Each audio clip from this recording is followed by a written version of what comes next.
పాత్రికేయ మిత్రులందరికీ నమస్కారం. ప్రధానంగా మా సహచర సీనియర్ మంత్రివర్యులు ఉత్తమ్ కుమార్ రెడ్డి గారితో పాటు మా సీనియర్ నాయకులు శాసన మండలి పక్ష నాయకులు కాంగ్రెస్ పార్టీ పక్షాన పెద్దలు జీవన్ రెడ్డి గారు, వర్కింగ్ ప్రెసిడెంట్ సోదరులు మహేష్ గౌడ్ గారితో పాటు మా గవర్నమెంట్ విప్ లక్ష్మణ్ కుమార్ గారు, అదేవిధంగా మా పిసిసి అధికార ప్రతినిధి రామ్మోహన్ గారు, నారాయణ్ ఖైడ్ ఎమ్మెల్యే డాక్టర్ సంజీవ్ రెడ్డి గారితో పాటు ఈరోజు ప్రధానంగా మేము అడగదలుచుకునేది, రాష్ట్ర వ్యాప్తంగా కూడా పూర్తి స్థాయిలో 99 రోజులు పరిపాలనా యంత్రాంగాన్ని గాడిపెట్టే ప్రయత్నంలో మా పరిపాలన 7 డిసెంబర్ నుంచి మొదలుగా 100 రోజులు కాకముందే ఎలక్షన్ కోడ్ వచ్చింది. మేము అనేక సందర్భాల్లో అటు టీఆర్ఎస్ వాళ్ళను ఇటు బీజేపీ వాళ్ళను మేము కోరినాం, మీకు పరిపాలనా యంత్రాంగం పట్ల అనుభవం ఉంది, 10 సంవత్సరాల కాలం పాటు కొత్త రాష్ట్రమైన తెలంగాణని మీరు గొప్పగా చెప్పిన బంగారు తెలంగాణ నిర్మాణం చేశారని చెప్పారు, గౌరవించినాం. మీ పరిపాలన అనుభవాలను మాతోని షేర్ చేసుకోండి, ప్రజలందరూ మాకు అవకాశం ఇచ్చిండ్రు, మార్పు రావాలని కోరిండ్రు, దాంట్లో పాల్గొనమని అనేక సందర్భాల్లో చెప్పినాం. సరే, పరిపాలన అన్నప్పుడు పొరపాట్లు జరుగుతాయి, పొరపాట్లు జరిగితే మీరు చేసిన పొరపాట్లను మేము చేయకూడదు, ఈ విధమైన మా పరిపాలనలో పొరపాట్లు జరిగినాయి, కొన్ని సందర్భాల్లో ప్రభుత్వ పరిధిలో లేని పొరపాట్లు జరుగుతాయి, కొన్ని సందర్భాల్లో ప్రకృతి వైపరీత్యం వలన నష్టం జరుగుతుంది, కొన్ని సందర్భాల్లో తెలిసి తెలియక ఆ 10 కాల సమయంలో జరిగి ఉంటుంది, వారు తెలుసుకొని ఉంటారు, దీన్ని జరగకుండా ఉండాలి, మీ సలహా సూచనలు ఇవ్వమని అనేక సందర్భాల్లో కోరినాం. ఉదాహరణకి మేడిగడ్డ పోయినప్పుడు కూడా ముఖ్యమంత్రి రేవంత్ రెడ్డి గారు, అదేవిధంగా ఉత్తమ్ కుమార్ రెడ్డి గారు, మొత్తం ప్రతిపక్షాలకు సంబంధించిన సభ్యులందరూ కూడా రండి, మీరు చూడండి, మీరు సలహా సూచనలు ఇవ్వమని కోరినాం. అంతా ప్రజాస్వామికంగా ముందుకు నడిచినాం. సరే, ఎన్నికలు వచ్చినాయి, అర్థం చేసుకుంటాం, వారి ఆతృత, వారి ఆవేదన అర్థం చేసుకుంటాం. ఎన్నికలు వచ్చినాయి, అబద్ధం మాట్లాడినరు, సత్యదూరమైన మాట్లాడినరు, ఏదంటే అది మాట్లాడినరు. మేము అడుగుతూ ఉన్నాం సూటిగా, అటు కేసీఆర్ గారిని, పదే పదే మాట్లాడుతూ ఉన్న హరీష్ రావు గారిని, కేటీఆర్ గారిని, మీరు 2018లో మీ ప్రభుత్వానికి మరొకసారి అవకాశం ఇచ్చిన ప్రజలకు సంబంధించి దాదాపు 2 నెలల తర్వాత అసెంబ్లీ నిర్వహణ చేసిండ్రు. దాదాపు 2 నెలలు 35 రోజుల తర్వాత కొత్త సభ్యుల ప్రమాణ స్వీకారోత్సవం చేసిన, అంటే 40 రోజులు గడిచిన తర్వాత. అదే మీరు కంపారిజన్ చేస్తే, మీరు పోల్చుకుంటే 40 రోజుల్లో మేమిచ్చిన 5 గ్యారంటీలు అన్నీ చాలా ప్రధానమైన గ్యారంటీలు మొదలుపెట్టినాం. సరే, మాట్లాడుతూ ఉన్నారు కదా అని, పవర్కు సంబంధించి పేదవారికి ఉపయోగపడేవి ప్రభుత్వంలో రాగానే మేము ఏం చేస్తామన్నాం, కరెంటు ఛార్జీలు పెరిగినాయి, పెరిగిన తర్వాత వారు కట్టుకోలేని పరిస్థితుల్లో ఇబ్బంది పడతా ఉన్న తరుణంలో 200 యూనిట్ల వరకు ఉచిత కరెంట్ ఇస్తామన్నాం. కరెంటుకు సంబంధించి చెప్తా ఉన్నాం. చెప్తా ఉంటే 200 యూనిట్ల కరెంటు 2 నెలల నుంచి ఈ రాష్ట్ర ప్రజానికానికి 200 యూనిట్ల లోపడే ఆ వినియోగదారుడికి ఫ్రీ కరెంట్ ఇస్తూ ఉంటే, ఇక ఫ్రీ కరెంటు అంశాన్ని ప్రక్కదారి పట్టేయాలని ఆనాడు ఉన్న ముఖ్యమంత్రిగా కేసీఆర్ గారు బస్సు యాత్ర చేసిండ్రు, ఎన్నికల్లో గెలవాలని. వారి పార్టీ పరంగా వారు పడతా ఉన్న ఇబ్బందులను అర్థం చేసుకున్నాం. కానీ సూర్యాపేట సభలో నేను ఉదాహరణ చెప్తా ఉన్నా, చిన్న 2-3 ఉదాహరణలు చెప్తా కరెంటుకు సంబంధించి. సూర్యాపేట సభలో కేసీఆర్ గారు ఆ సభకు సంబంధించి ఆడున్న డిస్కామ్ కనెక్షన్ తీసుకోలే, దాన్ని వాడలేరు. జనరేటర్ మీద సభా కార్యక్రమాన్ని నిర్వహించాలని నిర్ణయం చేసి ఆ సభలో ఆ జనరేటర్ వల్ల జరిగిన కొద్ది ఇబ్బందిని డిస్కామ్ పై నెట్టడం, విద్యుత్ శాఖపై నెట్టి దానికి తోడు కాంగ్రెస్ పార్టీ ప్రభుత్వంపై ఆరోపణలు చేసిండ్రు, ఇక ట్వీట్లు చేసిండ్రు. అసలు జనరేటర్ పెట్టింది ఎవరు? మీరు డిస్కామ్ ద్వారా మీరు కరెంటు తీసుకోవద్దని చెప్పింది ఎవరు? మీకు సౌలతుగా ఉంటుందని మీరు జనరేటర్ ద్వారా తీసుకుంటే ఆ జనరేటర్ పెట్టింది మీరు, మీ టీఆర్ఎస్ కార్యకర్తలు, నాయకులు. వారు చేసిన పొరపాటుకి రాష్ట్ర ప్రభుత్వం బాధ్యత వహించాలని, కరెంటు పోతా ఉందని అసత్య ప్రచారం కరెంటు విషయంలో ఎన్నికల సందర్భంలో అనేక సందర్భాల్లో చెప్పినప్పుడు ఇదొక అంశమైతే, మీరు భువనగిరి సంబంధించిన 11 kV వారి హయంలో, 1 సంవత్సర కాల హయంలో మేము చెప్తా ఉన్నాము, ఈరోజు 62 సార్లు ఇంటరప్షన్ జరిగినాయి 11 kV ఫీడర్ పైన.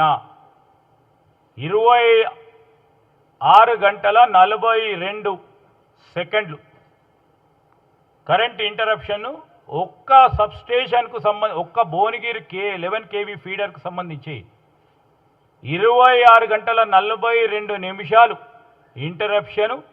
ఈ 11 kV ఫీడర్కు సంబంధించి ఇంటరప్షన్ జరిగితే మేము చాలా విశాలమైన హృదయంతో ఆ రోజు ఏదైనా ఫీడర్ కానీ ట్రాన్స్ఫార్మర్ కానీ ప్రకృతి వైపరీత్యం వచ్చినప్పుడు కొన్ని సందర్భాల్లో ట్రిప్ కావటం, కొన్ని సందర్భాల్లో ప్రాణాలు కాపాడాలని విద్యుత్తుకు సంబంధించిన అంశం విషయంలో ఇబ్బంది రాకూడదని మానవ ప్రయత్నం చేసినప్పుడు మీరు ఆ రోజు ఇదే భువనగిరికి సంబంధించి వారి ప్యాంప్లెంట్స్ పేపర్ కొని 11 kV ఫీడర్ ఇన్సులేటర్ క్రాక్ అయింది.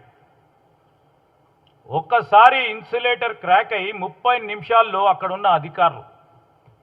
అక్కడున్న విద్యుత్ అధికారులు 30 నిమిషాల్లో దాన్ని రెక్టిఫికేషన్ చేస్తే ఎన్నిసార్లు ట్వీట్ చేస్తారండి వారు?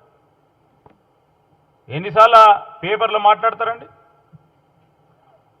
ఎక్కడైనా ప్రకృతి వైపరీత్యం వచ్చినప్పుడు ట్రాన్స్ఫార్మర్స్కి సంబంధించి పెద్ద ఎత్తున గాలి వీసినప్పుడు ఎక్కడ ఏ విధంగా నష్టం జరగకూడదున్నది కొన్ని సందర్భాల్లో అధికారులు నిర్ణయం తీసుకుంటారు. కొన్ని సందర్భాల్లో ప్రకృతి వైపరీత్యం వల్ల జరిగిన ఇబ్బందులను దృష్టిలో పెట్టుకొని చేస్తూ ఉంటారు. పరిపాలన యంత్రాంగంలో 10 సంవత్సరాలుండి విద్యుత్ శాఖను సరిగ్గా నడపలేని చేతకాని ఆ ప్రభుత్వం ఈరోజు ఈ విధంగా మాట్లాడడం అనేది చాలా బాధాకరం, దురదృష్టకరం. మరొక అంశం చెప్తాం. వరంగల్ MGM హాస్పిటల్కు సంబంధించి ఈరోజు 121 ట్వీట్లు చేసిండు మహానుభావులు. 11 kV ఫీడర్ ఇది కూడా హాస్పిటల్కు సంబంధించి ఆ ఫీడర్కు సంబంధించిన టెక్నికల్ అంశం విషయంలో మిగతా హాస్పిటల్కు సంబంధించిన మిగతా డిపార్ట్మెంట్స్ అన్నిటికీ కూడా కరెంట్ వస్తే డయాలసిస్కు సంబంధించి అక్కడ లైను ఇబ్బంది వల్ల అక్కడ జనరేటర్ ఆన్ కాలేదు, కేవలం జనరేటర్ ఆన్ కాలేదు. పొద్దున్న లేస్తూనే వాళ్ళ పత్రికా పాంప్లెంట్లో పెద్ద ఎత్తున ముందుకు పెట్టి ఈరోజు 24 పేషెంట్లకు ఇబ్బంది కలిగించే విద్యుత్ శాఖకు సంబంధించిన అంశం అని చెప్పినప్పుడు కొద్దిగా ఆలోచన చేయాల్సిన అవసరం ఉండేది. ఎందుకైంది, ఏ విధంగా అయిందని. జనవరి 23, 2023 నుంచి డిసెంబర్ 23 వరకు మేము ఎలా చెప్తా ఉన్నాం, అదే హాస్పిటల్లో, అదే MGM హాస్పిటల్లో 121 సార్లు బ్రేక్ డౌన్ అయింది. 45 గంటల 56 నిమిషాలు విద్యుత్ అంతరాయం కలిగింది. దీనికి సమాధానం ఎవరు చెప్పాలా? మేమే మీ చిన్న ఆలోచనలు మాకుంటే ఆ రోజు ఇంత పెద్ద ఎత్తున మేము అర్థం చేసుకొని కొన్ని అంతరాయాలు కొన్ని అంశాల విషయంలో జరుగుతూ ఉంటాయని పెద్ద హృదయంతో ఆలోచన చేస్తే ఆ రోజు కూడా మీరు చూసినారు ఎంజీఎం హాస్పిటల్లోనే ఇదే ఐసీయూలో ఎలకలు పేషెంట్ కాలు కొరికినాయి. దానికి సమాధానం ఫస్ట్ చెప్పాలా? ఫస్ట్ మేము ఎందుకు చెప్తా ఉన్నామంటే ఈరోజు మేము ఎక్కడ కొత్త వ్యవస్థను స్థాపించాలి. పరిపాలన యంత్రాంగానికి సంబంధించి ఈరోజు విద్యుత్ శాఖకు సంబంధించే అవే డిస్ట్రిబ్యూషన్ కంపెనీస్ ఉన్నాయి కదా, కొత్తవి పెట్టలే కదా. ఇన్ఫ్రాస్ట్రక్చర్ అవే ఉన్నాయి కదా. మానవ వనరులు ఈరోజు ఇంజనీర్లు కానీ సబ్ స్టాఫ్ కానీ లైన్మెన్లు కానీ ఈరోజు వారి ద్వారానే వారి సేవలను ఉపయోగించుకొని విద్యుత్తును అందజేస్తూ ఉన్నాం. ఆ తరుణంలో ఎక్కడైనా చిన్న చిన్న ఇబ్బందులు వస్తే రాష్ట్ర వ్యాప్తంగా కూడా మొత్తం విద్యుత్ శాఖకు సంబంధించిన ఇంజనీర్లతో పాటు ఇద్దరు డిస్ట్రిబ్యూషన్ కంపెనీకి సంబంధించిన ఎండీస్ కానీ ప్రిన్సిపల్ సెక్రటరీ గారు కానీ దానిపైన సూపర్విజన్ చేస్తూ ఉన్న విద్యుత్ శాఖ మంత్రి గారితో పాటు ప్రతినిత్యం ప్రతి క్షణం విద్యుత్ అంతరాయం ఎక్కడైతే జరుగుతూ ఉన్న సందర్భంలో దానికి సంబంధించిన విషయ సేకరణ చేసి వెంటనే యాక్ట్ చేయటం జరిగింది. సరే, ఎక్కడైనా అరకొర మరకలుంటే మేము చెప్పినాం, ఈ మార్పులో మేము నడిచే భాగంలో ఎక్కడైనా ఈ విధమైన చిన్న మరకలను తెచ్చే ఎవ్వరు ప్రయత్నం చేసినా ఆ మరకలను తుడిచేస్తాం స్పష్టంగా. కానీ మొత్తం ఈరోజు డిపార్ట్మెంట్కు ఆపాద చేసి వారిని ఇబ్బంది పెట్టే ప్రయత్నం చేస్తూ ఉన్నారు, మానసికంగా ఇబ్బంది పెట్టే కార్యక్రమం చేస్తూ ఉన్నారు. ఈరోజు ఎప్పుడు లేని విధంగా ఈరోజు మేము చెప్తా ఉన్నాం, ఎప్పుడు లేని విధంగా విద్యుత్కు సంబంధించి హయ్యెస్ట్ విద్యుత్ వినియోగం కానీ డిమాండ్కు సరిపడే మేము విద్యుత్తును అందజేసినాం. రాష్ట్రం ఏర్పడ్డ తర్వాత విద్యుత్కు సంబంధించి లెక్కలు అనేక సందర్భాల్లో మా సహచర మంత్రివర్యులు కానీ ముఖ్యమంత్రి గారు కానీ మా శాసనసభ్యులే కానీ గత సంవత్సరం ఈ సంవత్సరం పర్సంటేజ్ ఆఫ్ గ్రోత్తో పాటు ఈరోజు డిసెంబర్ 2023 డిసెంబర్ 2022 కంపారిజన్ చేస్తే ఒకసారి మేము కంపారిజన్ చేస్తే వారి కంటే ఎక్కువ ఎనర్జీ కన్జంప్షన్ మిలియన్ యూనిట్ల పరంగా కూడా స్పష్టంగా మేము మీ అందరికీ కూడా అందజేస్తాం. ఈ విషయం ఇంతపూర్వకం కూడా తెలియజేయడం జరిగింది. అదేవిధంగా ఎనర్జీ కన్జంప్షన్ విషయంలో జనవరి, ఫిబ్రవరి, మార్చ్, ఏప్రిల్, మే ఇప్పటికి కూడా ఒకసారి మనం ఆలోచన చేస్తే మే 22, 23 వారి ప్రభుత్వంలో ఆనాడు ఇదే తారీఖును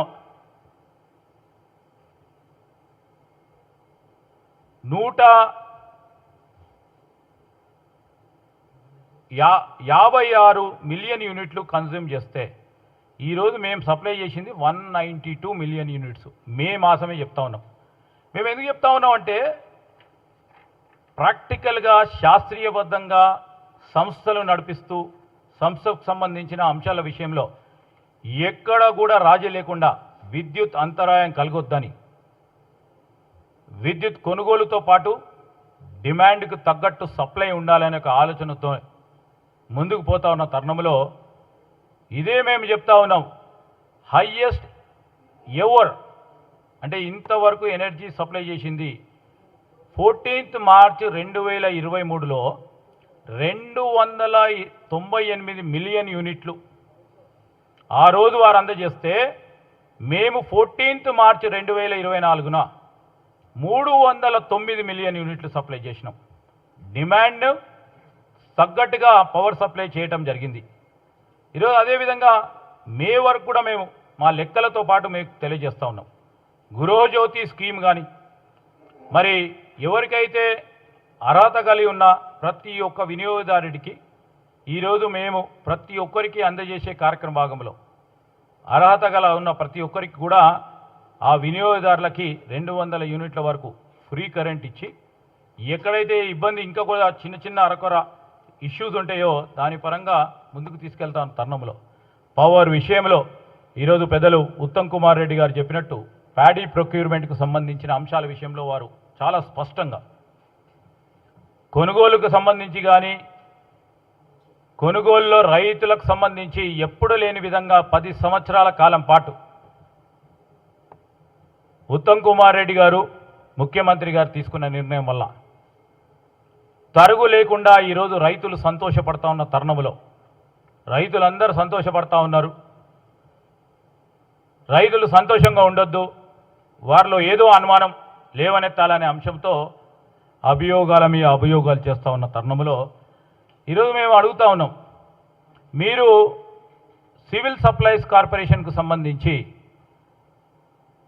అప్పులు అడ్డగోలుగా చేస్తే ఉత్తమ్ కుమార్ రెడ్డి గారి నేతృత్వంలో మేము ఉదాహరణ చెప్తా ఉన్నాం. ఈరోజు అవుట్ స్టాండింగ్ లోన్స్ 31 మార్చి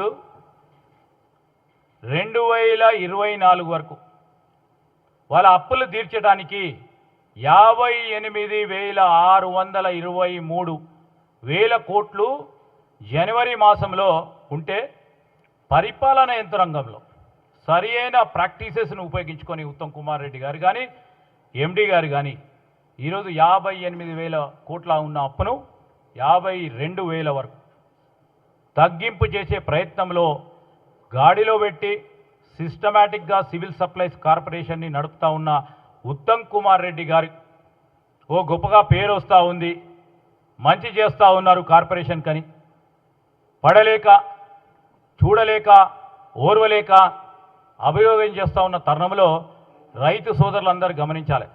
ఇబ్బంది లేకుండా ఈరోజు కొనుగోలు కార్యక్రమం జరుగుతూ ఉన్న సందర్భం. అదేవిధంగా అన్ని విషయాలు యాసంగికి సంబంధించి కానీ మరి ఖరీఫ్కి సంబంధించిన అంశాలు తెలియజేయడం జరిగింది. ఒక్కటి తర్వాత ఒకటి సత్యదూరమైన మాటలు చెప్పి ప్రజలను మభ్యపెట్టే ప్రయత్నం చేసిండ్రు. ఎలక్షన్ల వరకు సరే ప్రజలు కూడా చూస్తూ ఉంటారు. నిన్న మొన్న చూసినాం, వాళ్ళు ఒకసారి ధర్నా చేస్తే ఒక మహిళా సోదరిమని వచ్చి ఏమన్నదో అదన్నా చూసుకొని సిగ్గుపడాలి. వాళ్ళు బస్సు దిగి చెడామెడ అక్కడ ఉన్న టీఆర్ఎస్ కార్యకర్తలను నాయకులు తిట్టిపడేశారు. ఇంకా 3 నెలలు కాలేదయ్యా, వారు చేస్తేనే మేము ఉచితంగా బస్సు ప్రయాణం చేసి ముందుకు పోతా ఉన్నాం ఇచ్చిన మాటపై. మీరు 10 సంవత్సరాల కాలం పాటు ఏం చేయకుండా రోడ్డు మీద కూర్చొని ఏ ముఖం పెట్టుకొని ధర్నా చేస్తున్నానో అడిగింది ఒక మహిళా సోదరమని. మా కాంగ్రెస్ పార్టీ కాదామె, ఒక సాధారణ మహిళా ప్యాసింజర్. దీనికి సంబంధించి కూడా ఈరోజు మేము చెప్తా ఉన్నాం, పరిశ్రమలకు సంబంధించి మేము కట్టుబడి ఉన్నాం. రాష్ట్రానికి సంబంధించి రాష్ట్రానికి మరి రాష్ట్ర ప్రగతిలో భాగస్వాములు అవుతున్న వారందరినీ కూడా ఆహ్వానం పలుకుతాం. గత ప్రభుత్వం మొదలుపెట్టిన కానీ అంతకుముందు ప్రభుత్వం మాది ఉన్న మేము మొదలుపెట్టిన మంచి అంశాలను కానీ అంతకుముందు ప్రభుత్వం ఉమ్మడి రాష్ట్రంలో మొదలుపెట్టిన అనేక విధానపరమైన నిర్ణయాలు కానీ అంతపూర్వకం మా కాంగ్రెస్ పార్టీ ఐటీ రంగంలో కానీ పరిశ్రమ రంగంలో మొదలుపెట్టిన అనేక మంచి కార్యక్రమాలు ముందుకు సాగనిస్తుంటాము. ఇది మా రాజకీయ పరంగా ముందుకు పోతుందని మేము అనేక సందర్భాల్లో ఒక పాజిటివ్ దృక్పథం ఇవ్వాలి. రాష్ట్రానికి రాష్ట్ర ప్రగతికి ముందుండాలని నిలబడి ముందుకు నడుస్తూ ఉంటే పరిశ్రమలు పోతున్నాయి, ఎక్కడెక్కడో పోతున్నాయి, ఏడేడుకో పోతున్నాయని మాట్లాడుతూ ఉన్నారు. దయచేసి కేటీఆర్ గారిని కోరుతా ఉన్నా, ఈరోజు ఆనాడు కూడా మీరు 10 సంవత్సరాల పరిపాలన యంత్రాంగంలో పరిశ్రమలు రావాలి, ఉపాధి పెరగాలి, వాణిజ్యం వ్యాపారం ఈ దేశ ప్రగతిలో మనం అత్యున్నతమైన స్థానంలో తెలంగాణ రాష్ట్రం ఉండాలని ప్రతిపక్షంలో ఉన్న ఎప్పుడు కూడా ఒక నెగటివ్ ఎన్వైర్న్మెంట్ని వాతావరణం సృష్టించే ప్రయత్నం చేయలే. ఈరోజు 3 నెలలు కాలే ఇంకా ఎలక్షన్ కోడ్ నడుస్తూ ఉంది, పరిశ్రమలు ఏడికి పోయినాయి. నేను ఉదాహరణ చెప్తా ఉన్నాను, నేను ఈరోజు కూడా చెప్తా ఉన్నాను. నేను క్రిటిసైజ్ చేయాలంటే అనేక అంశాలు ఉంటాయి, కానీ నాకు ఈ పరిశ్రమలకు సంబంధించి పెట్టుబడిదారులకు సంబంధించి రాబోయే కాలంలో పెట్టుబడులు ఈ రాష్ట్రానికి ఎక్కువ స్థాయిలో రావాలి, ఉపాధి రంగాన్ని పెంచాలి, దానివల్ల రాష్ట్ర ప్రగతి నడవాలి, ఉద్యోగాలు రావాలి, ఇక్కడ ఉన్న నిరుద్యోగ యువతకి ఉపాధి కల్పించాలనే ఒక దృక్పథంతో ముందుకు పోతా ఉన్న తరుణంలో మేము ఈరోజు మరి వరల్డ్ ఎకనామిక్ ఫోరం దావోస్లో 40,000 కోట్లకు సంబంధించిన అంశం వచ్చినప్పుడు చాలా ఆలోచన చేసే పెట్టుబడులు రావాలి, మేము గత ప్రభుత్వాలు ఏదైనా మంచి ఆలోచనలు ఉంటే దాన్ని ముందుకు తీసుకెళ్తామని ఒక కాన్ఫిడెన్స్, ఒక నమ్మకాన్ని కలిగించే ప్రయత్నంలో ముందుకు సాగుతా ఉన్న తరుణంలో 40,000 కోట్లు వచ్చినాయి. మరి వారి హయాంలో 20,000 కోట్ల వరకు వచ్చినాయి. కంపారిజన్ చేస్తలేం, we don't want to compare. మేము ఇప్పుడు కూడా చెప్తా ఉన్నాం, మా పనితీరే మా మాటలు. ఖచ్చితంగా ఈరోజు చెప్తా ఉన్నాం, మా పనితీరే, మేము మాటలు చెప్పి పని చేయకుండా ఉండవు. ఈరోజు అదేవిధంగా దానికి ఆగలేదు మేము. ఈ 40,000 కోట్లతో పాటు రాబోయే కాలంలో ఏ నిర్ణయాలు తీసుకోవాలని ఒక మంచి వాతావరణంలో తెలంగాణ ప్రగతికి సంబంధించిన అంశం విషయంలో ఇంకా దాదాపు 9,000 కోట్ల రూపాయలు దావోస్ సమ్మిట్ తర్వాత 9,000 కోట్ల రూపాయల పెట్టుబడులను ఆకర్షింపజేసే ఒక ఆలోచనతో మా అధికార యంత్రాంగం కానీ ముఖ్యమంత్రి రేవంత్ రెడ్డి గారితో పాటు ఈ ప్రభుత్వంపై ఉన్న నమ్మకంతో అనేక పరిశ్రమలు ఈరోజు వచ్చి ఆసక్తి చూపెట్టి పెట్టుబడులు పెడతామని ఎంఓయూలు చేసి ముందుకు నడుస్తూ ఉన్నారు. సరే, 2-3 కంపెనీకి సంబంధించిన అంశము తప్పకుండా చెప్పాల్సిన అవసరం ఉంటుంది. అనేక సందర్భాల్లో చూస్తున్నాం వారి పేపర్లో. కేన్స్ టెక్నాలజీ, టేన్స్ పరిశ్రమకు సంబంధించి కూడా ఈరోజు మన రాష్ట్ర ప్రభుత్వం కేన్స్ టెక్నాలజీ ఎంఓయూ సైన్ చేసింది అక్టోబర్ 3, 2023లో. దానికి సంబంధించి గ్రౌండ్ బ్రేకింగ్ సెరమనీ కూడా అయిపోయింది, భూమి పూజ కూడా అయిపోయింది. కేంద్ర ప్రభుత్వానికి రావాల్సిన వారి సెమీకండక్టర్ మిషన్, కేంద్ర ప్రభుత్వంలో ఉన్న సెమీకండక్టర్ మిషన్లో వారికి ఇన్సెంటివ్స్ రావాలని వారు అప్లికేషన్లు పెట్టుకొని కేంద్ర ప్రభుత్వం ఇచ్చే ఇన్సెంటివ్స్ గురించి వెయిట్ చేస్తున్నారు. వారికి ఇంకెక్కడికి పోలే. ఫేజ్ 1 కన్స్ట్రక్షన్ కంప్లీట్ అయిపోయింది.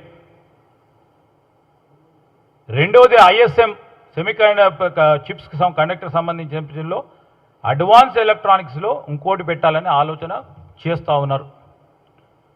ఈ కేన్స్ కూడా ఎక్కడికో పోయిందని, ఏదో జరిగిపోయిందని సత్యదూరమైన ప్రచారం మానుకోవాలని నేను కోరుతా ఉన్నా.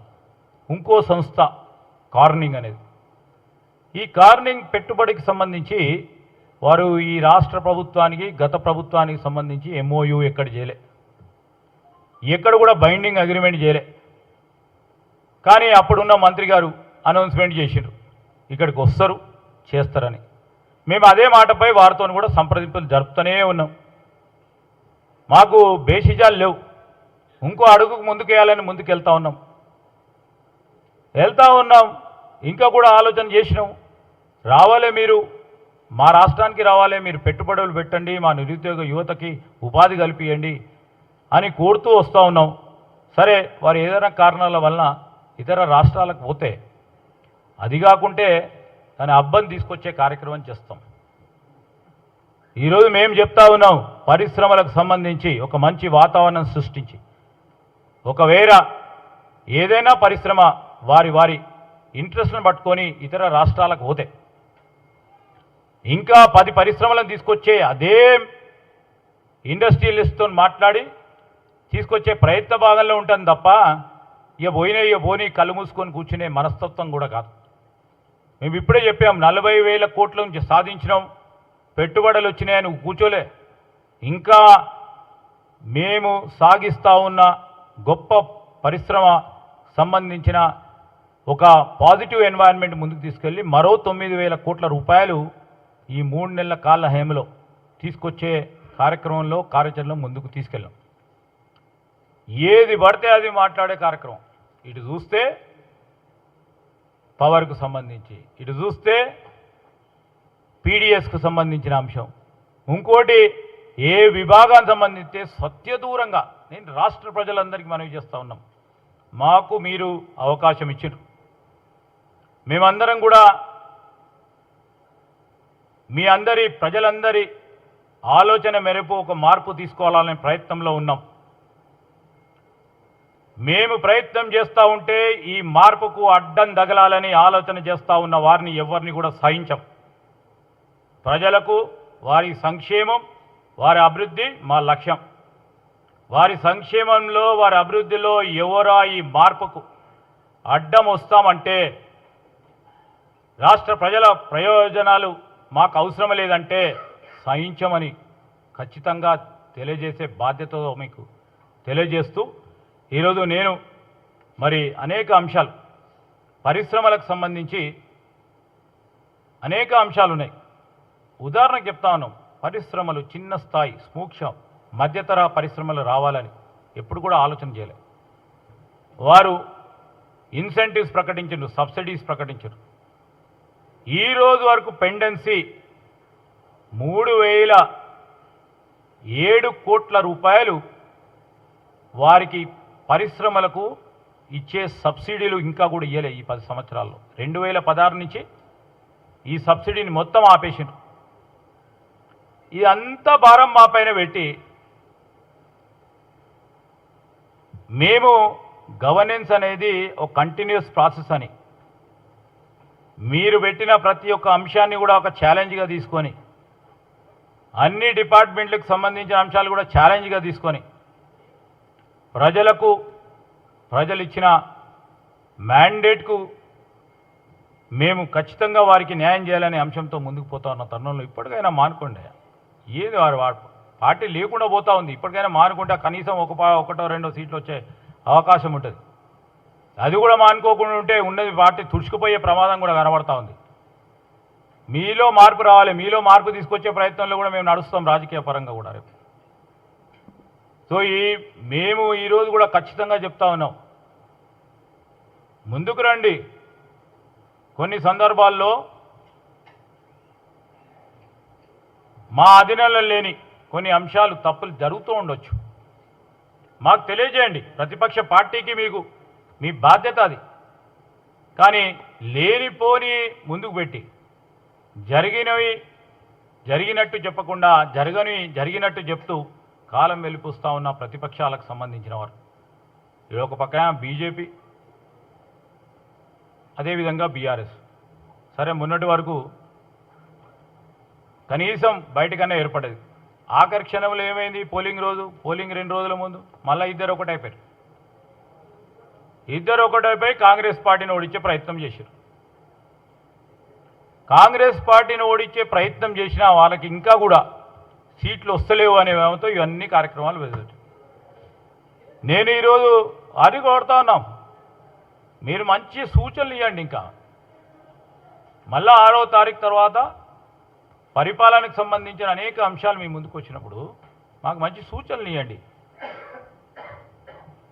మేము రాష్ట్రానికి సంబంధించిన, ప్రజలకు సంబంధించిన సంక్షేమమో అభివృద్ధి విషయంలో ఎక్కడ కూడా కాంప్రమైజ్ అయ్యేది లేదు.